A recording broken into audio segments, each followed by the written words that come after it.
Welcome to Vanderbilt Business Live. I'm Eric Johnson, and I'm here today with Professor Freeman Wu. Freeman studies the role of aesthetics and social influence in shaping consumer decision making. Welcome, Professor Wu. Thank you. Thank you for having me, Eric. Well, firms invest heavily in influencer marketing.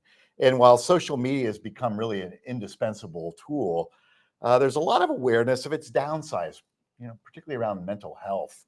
Mhm. So, Freeman, your recent research has been studying that, specifically that element of social media user comments, Mhm. that are just so ubiquitous. And the trend to suddenly begin to disable those kinds of comments. So, can you tell us a little bit about the motivation behind that? Why are you studying that, and Yeah. why is that interesting? So really, this idea came from my personal experiences of interacting with an influencer who decided to turn off their comments, and I just had such a negative, visceral reaction to that decision. You felt Um, violated. exactly, and so I oftentimes like to study when and how I'm being irrational as a consumer. So I decided to dig deeper, right? So we know, right, it goes without saying that social media is a very important marketing channel, right? I mean, 66% of users are willing to admit that they let influencers kind of dictate and inform their purchase decisions.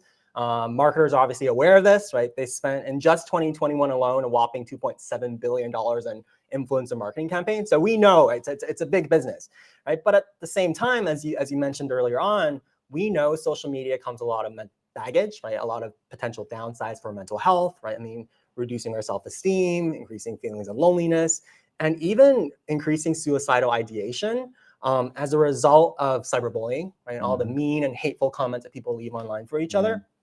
And so social media companies are responding. They're trying to give users more control over how other people get to interact with them, including allowing users to turn off their social media comments, right? So, and that's in theory, right? I mean, allowing users to turn off their comments should improve mental health, especially for people with large public accounts like influencers. But what we're interested in, right, is what happens when influencers do decide to turn off their comments, right? So we know that consumers recognize that influencers can probably improve their mental health by enabling these features, and influencers are in fact taking advantage of these features. It still remains unclear how consumers respond when they actually turn them off, right? So in our research, we really wanted to examine really both the interpersonal and the professional consequences that influencers can potentially incur by disabling social media comments. Yeah.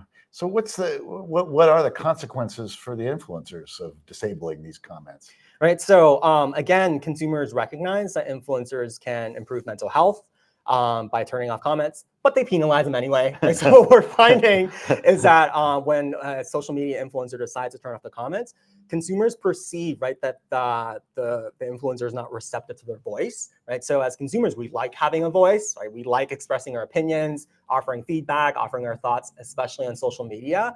And so because we think that the influencer is less receptive to our voice, and in turn is going to make us feel like they're being less sincere, right? So we think they're less trustworthy, they're less honest, they're less uh, less authentic, and that in turn is not only going to make us like them less, right? So impressions are going to go down, but we also end up finding the influencers less persuasive as well, right? So really, they're in the personal and financial and professional costs of turning off comments for social media users, social media influencers. Yeah.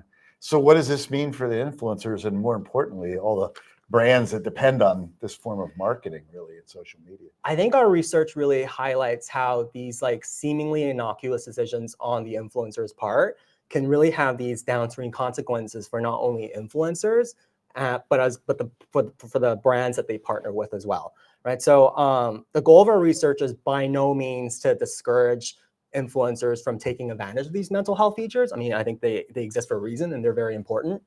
But our research hopefully will shine a light on possible public reactions, right, to their decisions, to their online activities that will have, consequences for both their financial as well as their psychological well-being. And finally, I think our research in one of our studies, we try to offer an intervention, right, to hopefully mitigate some of this consumer backlash. So we find that when influencers themselves talk about mental health, right, so when mental health becomes more salient for consumers, whether they're talking about, saying like, hey, I just had a bit of a rough week, right? So I'm turning off comments now.